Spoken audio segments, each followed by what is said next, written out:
ઉનાળો શરૂ થાય એટલે પીવાના પાણીની સૌથી વધુ ઉપયોગ માનવ શરીરને રાહત માટે જરૂરી હોય છે। તેવામાં ડભોઈનગરમાં અનેક વિસ્તારોમાં સમાજસેવીઓ દ્વારા પાણીની પરબો બનાવવામાં આવી હતી, પરંતુ છેલ્લા ઘણા સમયથી આ વિસ્તારોમાં પરબો કાર્યરત હાલતમાં નથી અને બપોરના સમયે ડભોઈ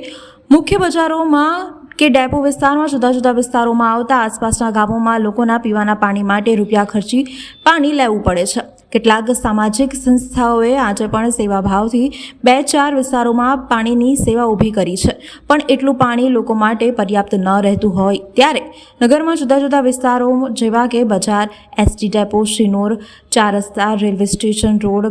કન્યાશાળા વિસ્તારમાં ડભોઈ નગરપાલિકા દ્વારા જુદા જુદા વિસ્તારોમાં ઉનાળામાં લોકોને પીવાનું શુદ્ધ પાણી મળી રહે તે માટે માટલા મૂકી પીવાના પાણીની સેવા ઊભી કરવામાં આવી છે। સાથે બંધ પડી રહેલી જૂની પાણીની પરબો પણ પુનઃ શરૂ કરી તેને રિપેર કરી પીવાનું પાણી પૂરું પાડવામાં આવે તેવી વ્યાપક માંગ ઉઠવા પામી છે। ડભોઈ નગરપાલિકા દ્વારા નગરમાં જુદા જુદા વિસ્તારોમાં વારીગૃહ વિભાગ દ્વારા ઉનાળાની ઋતુમાં પાણીની પરબો અને માટલા મૂકી પરબ ઊભી કરવામાં આવે તેવી વ્યાપક માંગ ઉઠી રહી છે।